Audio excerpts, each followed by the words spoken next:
En stock disponible de Vía X se repite el aplauso para recibir al diputado del Partido Liberal desde Arica, Vlado Milosevic. Vlado, me pongo de pie y los saludo. Muy bienvenido acá, Gracias Vlado. por la invitación. Salud grande, Arica. Feliz de estar acá. Arica, siempre Arica. Con el rock. Por supuesto, la guitarra y las calaveras y todo, ¿eh? La presencia de la muerte y de la recreación. Mucho simbolismo aquí, güey. En cada rinconcito. Sí. ¿Cómo estuvo Arica la votación en su región?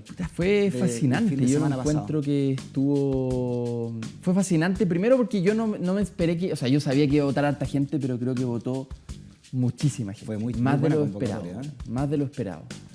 En total nacional fueron 2.100.000 personas. En Arica votó como el 50% de la segunda vuelta pasada presidencial. Imagínese, o sea, bueno, un porcentaje muy alto. Muy alto, porque era autoconvocado, ¿no? Era algo más ciudadano. Claro, era autoconvocado, fue con poca anticipación. En general, ahí el alcalde Espíndola le puso empeño para que hubiese difusión, pero no es lo mismo que una elección regular, que uno sabe que es cada 4 años. Me impresionó para bien, además me impresionó el civismo que había. O sea, como habían mesas en un par de locales de votación, la gente esperó, alguna gente 2 horas para votar. Qué Y se lindo quedó eso, ahí, ¿eh? bueno, abajo Sí, del claro. sol. O sea, me impresionó. Bueno. Realmente creo que fue... Había mucho entusiasmo, eso fue lo que vi. Mucho entusiasmo y creo que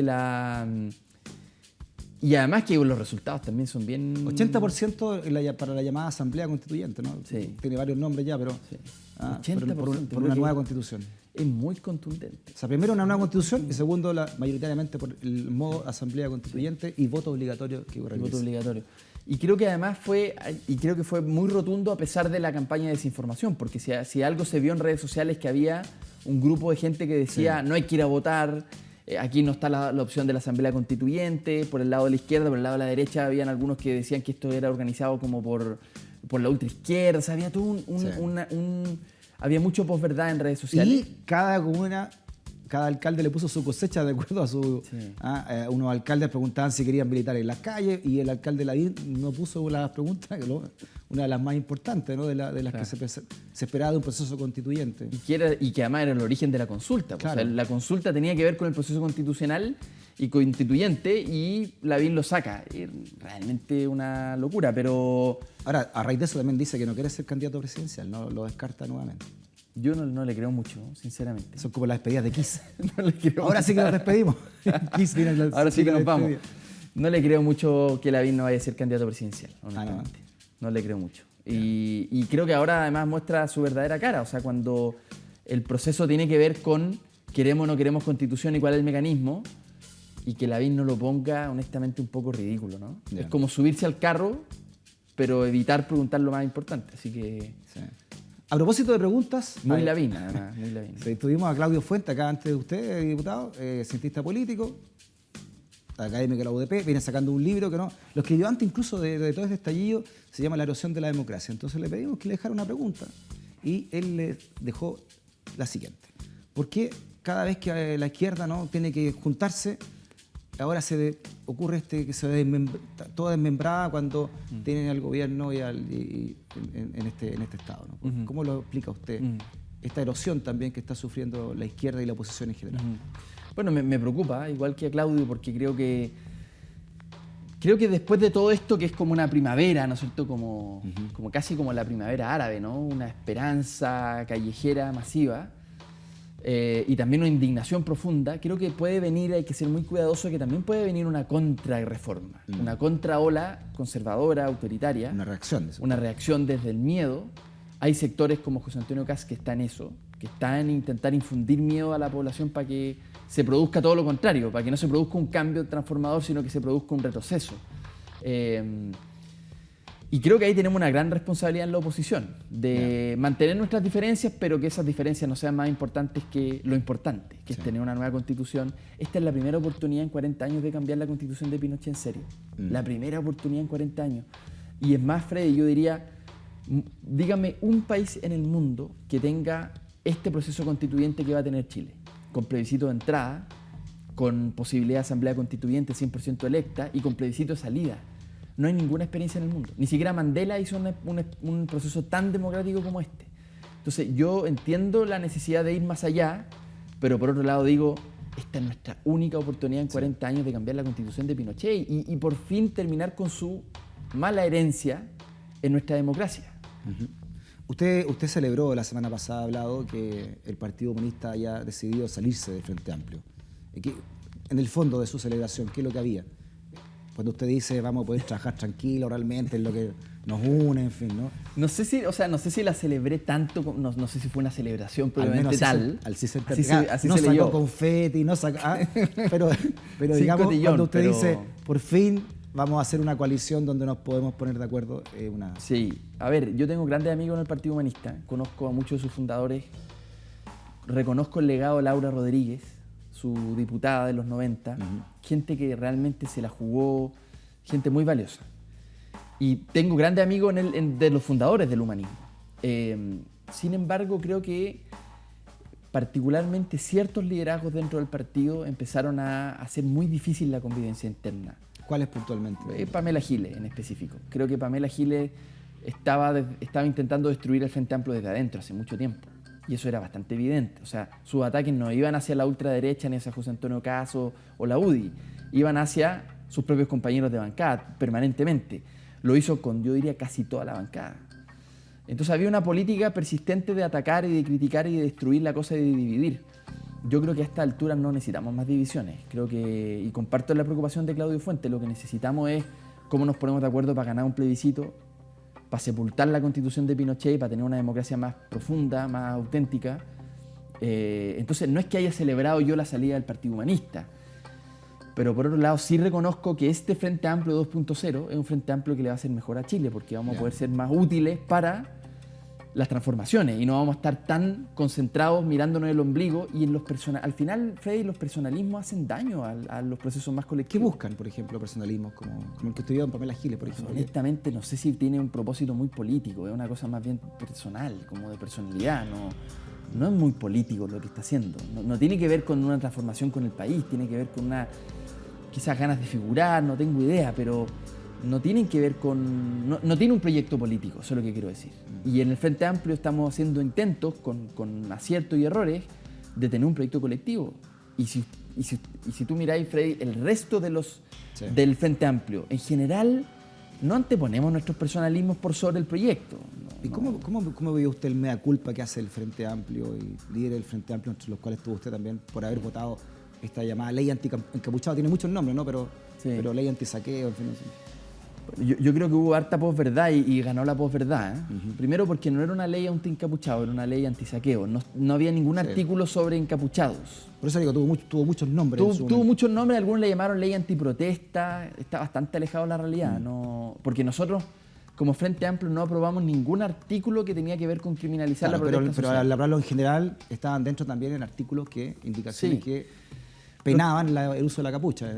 Lo que pasa es que la votación en general se entiende poco para afuera, pero la votación en general es simplemente decir que se abra la discusión y después artículo por artículo uno podrá elegir si te parece bien o no. Nosotros no aprobamos como Frente Amplio ningún artículo que tuviera que ver con criminalizar la protesta social. ¿Y por qué el mea culpa fue tan potente entonces en redes sociales? Yo creo que porque se entendió mal, pero me parece un poco injusto que se diga que el Frente Amplio queremos criminalizar la protesta social si nosotros mismos hemos sido parte de esa protesta social. ¿Cómo vamos a querer criminalizarla? No tiene mucho sentido. Nunca estuvo en el objetivo del Frente Amplio criminalizar la protesta social. Pero entonces fue una sobrereaccionar, pidió tantas disculpas como yo creo que sí. De hecho, yo no salí a pedir disculpas públicas porque creo que se entendió mal la votación y quizás fue un error comunicacional, pero no nos equivocamos en el fondo, porque si ustedes me demuestran que nuestra votación fue por criminalizar la protesta social, ahí habría que pedir disculpas. Pero nuestra votación no fue por eso. Realmente nosotros no aprobamos ese artículo. Entonces no... Ahora, la lección es que hoy día la cosa se está entendiendo mucho más blanco y negro. Y da lo mismo la votación en particular y el artículo o no el artículo. Aquí hay una cuestión de señales, ¿no es cierto?, más globales.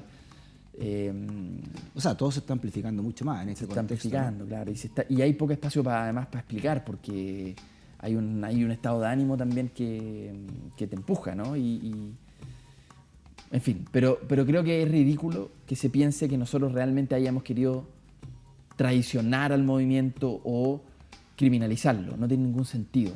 Desde el Frente Amplio eso no va a venir. Pueden venir errores, pero criminalizar el movimiento no tiene ningún sentido. Sí, ha habido también mala onda, no solamente de la derecha, sino que también de la propia izquierda, en redes sociales estoy hablando, no, básicamente eso, hacia la actitud del Frente Amplio y hacia la promesa de haber venido a cambiar la política o a renovar la política, ¿no? ¿Lo siente usted también como una crítica a eso?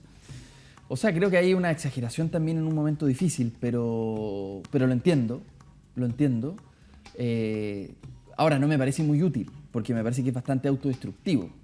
Es decir, ahí quien gana solamente son los sectores más reaccionarios, que lo que quieren es que todo se mantenga igual. En cambio, los que estamos promoviendo una transformación, los que estamos promoviendo un cambio, creo que también tenemos que entender dónde estamos parados. O sea, yo entiendo que haya rabia y que haya, pero me parece que meter a todo en el mismo saco no ayuda mucho, sinceramente. ¿Cómo ve usted el año que ya se aproxima, Vlado? ¿Con qué espíritu recibe el 2020? ¿Con qué expectativas políticas también lo recibe?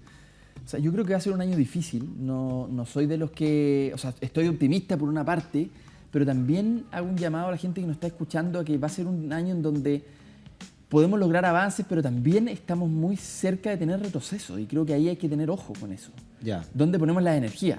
Y entonces creo que hay que ir a ganar un plebiscito, creo que hay que ir a ganar una asamblea constituyente, hay que ir a ganar la mayoría de esa asamblea constituyente, hay que tener mucho ojo con las campañas de desinformación. Creo que va a ser un año con muchas fake news y va a ser una fake news para todos lados, digamos. O sea, Y creo que la ultraderecha se viene con una campaña de desinformación muy heavy. Entonces yo a la gente le pediría, confirmen la información. 2 veces, 3 veces, no se compren lo primero que llegue. O sea, creo que va a ser un año en donde vamos a tener que estar mucho más atentos y este despertar callejero ojalá también sea un despertar cívico. Sí. El alcalde de Recoleta señalaba que ustedes, como Frente Amplio me refiero, no han tenido la convicción, la certeza también de superar el capitalismo.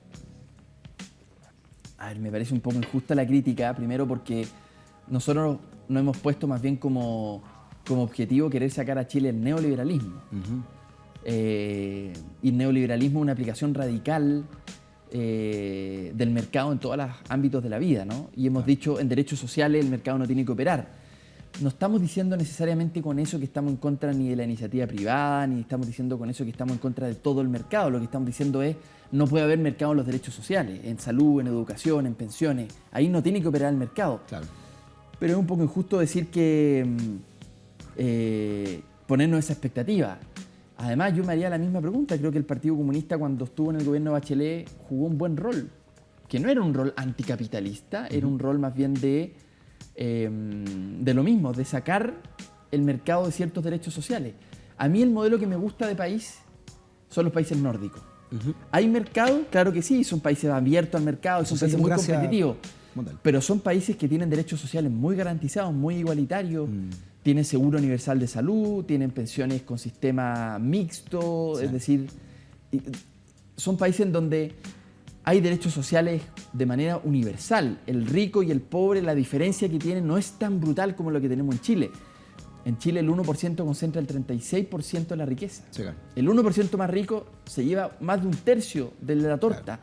En los países no pagan los impuestos también correspondientes. Y además no pagan los bienes de capital, como en fin, ¿no?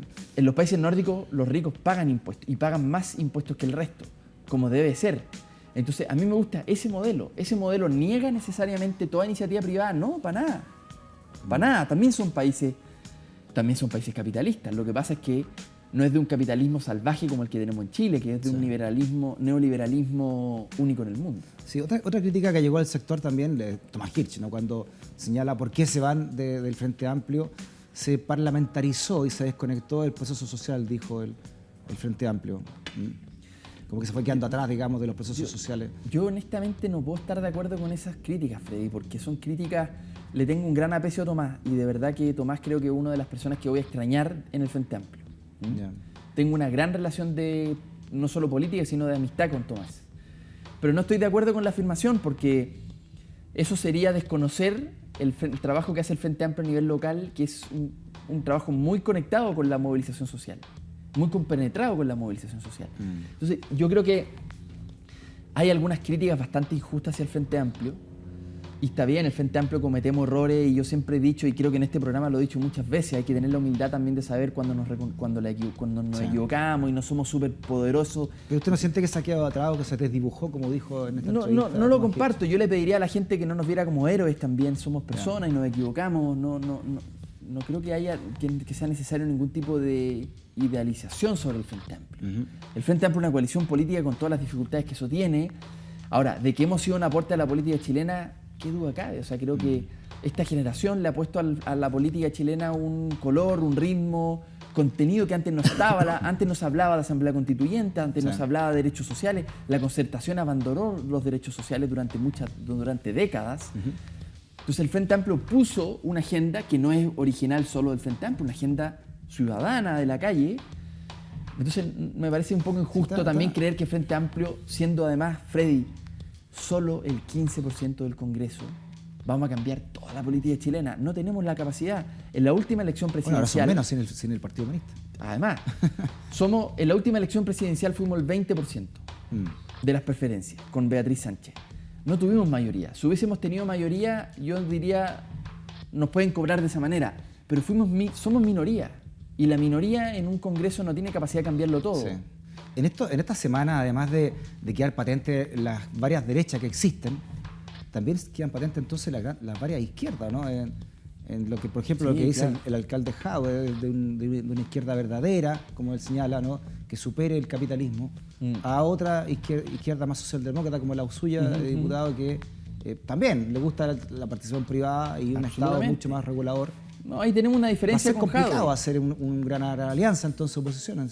O sea, yo creo que, a ver, hay matices, por supuesto, y yo tengo ahí en ese sentido, como lo dije, una diferencia con Jadwe. Yo no creo que el Estado tenga que ser omnipresente ni omnipotente, para nada. Creo que es necesario un espacio de mercado regulado, justo, transparente, no precisamente como el que tenemos en Chile, pero es necesario tener un espacio de mercado también, que se combine con derechos sociales, no son una contradicción. Ahora, creo que dentro de nuestros matices tenemos que entender de que aquí hay cosas que empujar sí o sí.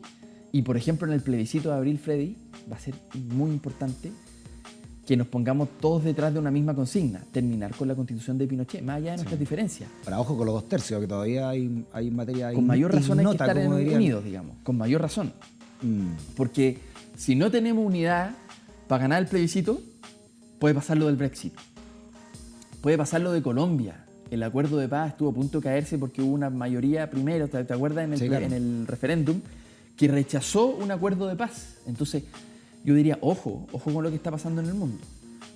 Ese plebiscito hay que ganarlo y no estamos seguros de ganarlo. O sea, las encuestas muestran un alto porcentaje de apoyo a una nueva constitución, pero tiene que expresarse en la elección. Entonces, tiene que haber un espacio de unidad. A pesar de nuestras diferencias, tiene que haber un espacio de unidad.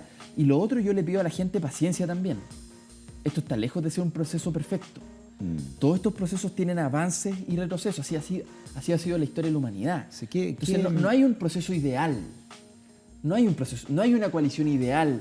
No hay un líder ideal. No existe eso, menos en el siglo XXI. Toda coalición va a tener dificultades, todo acuerdo constitucional va a tener dificultades, todo proceso de terminar con la Constitución de Pinochet va a tener dificultades. O sea, yo creo que el maximalismo y la idealización total nos puede llevar al Brexit, nos puede llevar al fracaso. Entonces creo que hay que tener ojo con eso también. Yo le pido a la gente un poco de paciencia, no perder las ganas, porque aquí no se ha ganado nada todavía, pero también tener un sentido de realidad. Diputado, a propósito de fracaso, ¿qué experiencia saca de la fallida acusación constitucional contra Piñera la semana pasada? Creo que era nuestro deber hacerlo, independiente que yo firmé la acusación contra el presidente. Creo que era nuestro deber ético presentar una acusación contra un gobierno que ha violado derechos humanos. No creo que un presidente o un gobierno que haya violado derechos humanos tenga que pasar en la impunidad. Era un deber con la historia que los próximos gobiernos que vengan, cualquiera que utilice mal su poder... pero ni siquiera pasó la primera valla de la cuestión previa. Bueno, ¿no? De nuevo. Con votos del Partido Radical y con votos de la democracia cristiana. Creo que es un buen ejemplo, Freddy, de cómo suceden las cosas en el Congreso. Aquellos que nos la jugamos por una acusación constitucional contra el presidente y no logramos ganarla, no somos los responsables de que no se haya ganado. ¿Quiénes son los responsables de que no se haya ganado? La mayoría. Es decir, muchas veces hemos tenido frustraciones dentro del Congreso porque no logramos mayoría. Pero eso no es responsabilidad de aquellos que impulsamos la acusación, es responsabilidad de aquellos que, teniendo la posibilidad de aprobarla, la rechazaron. Pero ¿Qué no, opinión le merece entonces, ¿no? Los diputados como el diputado Mesa o Pepe Out, que quedó como el niño símbolo, ¿no? De René Alinco fue honestamente lo lamento. Sí, René Alinco, mira, en el caso de René Alinco no vota por convicciones. El diputado Alinco hace rato que está votando por la derecha, no sé por qué razones, pero por convicciones no, eso te lo aseguro. Y entonces creo que siempre inclina la balanza al final en favor del gobierno, en favor de la derecha, por ser una especie de bisagra. Que insisto, no una bisagra porque él tenga un proyecto país distinto. Si René Alinco no vota por convicciones, ¿por qué podría estar votando a alguien en el Congreso? No tengo idea, pero le aseguro que no es por convicciones. Y porque no es lo que dice, al menos en la tele, no es lo que dice sus discursos. Entonces me parece raro la manera en que está votando. Hace rato que viene disociando lo que dice de lo que vota. Entonces creo que, en todo caso no me sorprende, son muchas votaciones las que René Alinco nos ha hecho perder como oposición por su voto. Entonces yo aquí vuelvo a algo muy importante, que la gente que me dirá en el Congreso, bueno, si ustedes no pueden hacer algo, ¿qué puedo hacer yo? Bueno, cuando vayan a votar una elección parlamentaria, elijan bien por quién votar. Sí. Y en el caso de Pepe Out, que es una persona ya fogueada dentro de las líderes del Parlamento, ¿no? Lo lamento por Pepe, creo que Pepe es un poco distinto. Él sí vota por lo que se convence que tiene que votar. No lo comparto, pero yo creo que Pepe, él tenía un convencimiento de lo que era la acusación constitucional y que no se podía destituir al presidente. Es una convicción a la cual él llegó y la defendió hasta el final. No creo que sea la misma situación que la de Alinco, no creo que no son comparables. No lo comparto, pero creo que es legítimo la posición que él ha tenido. Sí. No... Ha sido duro, más allá que uno puede estar o no de acuerdo con Pepe Out, ha sido duro lo que ha recibido, ¿no? Ahí le ha anunciado que han compartido su teléfono, etcétera, amenazas. Compartieron la casa, no lo comparto y solidarizo con Out en el sentido de que podemos tener diferencias de opinión, pero de ahí al tipo de ataques que ha recibido me parece un poco excesivo. O sea, como publicar la casa donde vive. ¿Para qué? ¿Para que lo apedreen? ¿Para que lo quemen? ¿Para que lo ataquen acaso? No, creo que eso ya está fuera. Eso está fuera de cualquier ámbito de la democracia. No tiene ningún sentido hacer eso. No lo comparto, solidarizo con él en eso, a pesar de que votamos distinto. No es lo que me gustaría que pasara en una democracia, porque además yo me hago la pregunta inversa. Cada vez que hay ese tipo de amenazas me hago la pregunta inversa. ¿Qué pasa cuando un grupo de ultraderecha haga lo mismo con nosotros por alguna votación que no le guste? ¿Es legítimo? No, no es legítimo. No, y ya se han estado publicando algunas casas también, ¿eh? de sectores de izquierda. No tiene ningún sentido. No es el camino que queremos nadie, ¿no? Bueno, lo repudio absolutamente, lo único que produce es más intolerancia y ahí pierde la democracia y ganan los sectores más radicalizados. Y de nuevo, hago la pregunta inversa. ¿Qué pasa cuando se trata de una votación que a nosotros nos gusta? O sea, cuando, por ejemplo, la acusación constitucional contra Chadwick, que la ganamos. Ganamos la acusación contra el exministro, que me parece de toda justicia, porque no podía quedar en la impunidad. Chadwick. Ahora su abogado Luis Mosilla quiere ir a la Corte Interamericana de Derechos Humanos. Sí, difícil que vaya, que me parece un poco hasta ridículo, pero... Es una acción comunicacional, sin duda. Comunicacional, pero para victimizarlo, pero es ridículo. Creo que él no podía quedar en la impunidad, hicimos bien con llevar la acusación en contra de Chadwick, la ganamos, pero me pongo ese mismo ejemplo. Sí. Cuando la ganamos, ¿pueden también haber sectores de ultraderecha que quieran atacarnos? Claro que sí. ¿Sería legítimo? Por supuesto que no. Entonces creo que hay que tener cuidado con eso. Por último, diputado Lau Miró, siempre terminamos con un mensaje al presidente, pero en este caso me gustaría un mensaje a la oposición que usted podría darle como diputado del Partido Liberal. Sí. En una atomizada, digamos, no solamente el Frente Amplio, sino que todo lo que está ocurriendo a raíz también de la acusación constitucional fallida del presidente Piñera. ¿Cuál sería su mensaje? Yo creo que si queremos hacernos cargo de las demandas de la gente en la calle y queremos hacernos cargo de la movilización, lo que necesitamos es tener una mínima unidad. No digo porque somos distintos, eso es evidente que somos distintos, pero al menos hay que tener una mínima unidad para hacerse cargo de lo que la gente nos está pidiendo en la calle, nos está exigiendo. Todos divididos y todos peleados en la oposición, lo único que vamos a lograr es que se imponga la agenda del gobierno. Y eso no lo podemos permitir, porque el gobierno... Hay encuestas que muestran un 4% de apoyo, otras que muestran un 10%, que son las más optimistas. O sea, en conclusión, un gobierno que representa muy poca gente no puede instalar su agenda. Los que tienen que instalar su agenda es la oposición, que tiene que escuchar lo que está pasando en la calle. No hay posibilidad de escucharlo si nosotros estamos gritando entre nosotros. Entonces yo digo, mantengamos las diferencias que tenemos. Nosotros no somos lo mismo que la Concertación, no somos lo mismo que la nueva mayoría, pero pongámonos de acuerdo en lo básico. Y lo básico es ganar el plebiscito. O sea, yo me la voy a jugar por completo por ganar el plebiscito. Y ojalá que no nos pase lo del Brexit, que todo el mundo pensaba que se ganaba y al final se perdió. Entonces yo me la voy a jugar por eso, por la unidad, a pesar de las diferencias que tenemos. Ganemos la única oportunidad de terminar con la Constitución de Pinochet. Conversaciones con una pionera de la astronomía chilena, María Teresa Ruiz, de Paula Escobar. Regalo de Penguin Random House. Este aplauso para el diputado Vlado Mirosevic. Saludos grande a Arica también, diputado. Muchas gracias. Que esté muy bien. Gracias por haber venido, que esté bien. Subimos ¿sí? a primera B. De veras, de veras. En San este Marcos, terremoteado, San Marcos. Vamos, que se puede, ¿eh? Sí. Oiga, y un saludito para el senador Insulza también de su región, ¿no? Estuvo bien en la acusación contra Chadwick. Sí. En un minuto yo pensé que iba a votar en favor de Chadwick. Claro, porque son razones personales. Por amistad, y me alegro que haya puesto los intereses del país. Muy bien. Y que no hubiese impunidad por sobre una amistad, que es legítima, pero creo que uno no tiene que votar por amistades aquí. Perfecto. Además, también él está muy cercano muy a San Marcos de Arica, que tiene acciones, parece. Tiene acciones. Sí. Yo también tengo acciones para apoyar al club. Claro, obvio, para hacerlo. ponerle ahí al San Marcos de Arica. Bueno, Sí. felicitaciones por San Marcos de Arica. Vale. Entonces.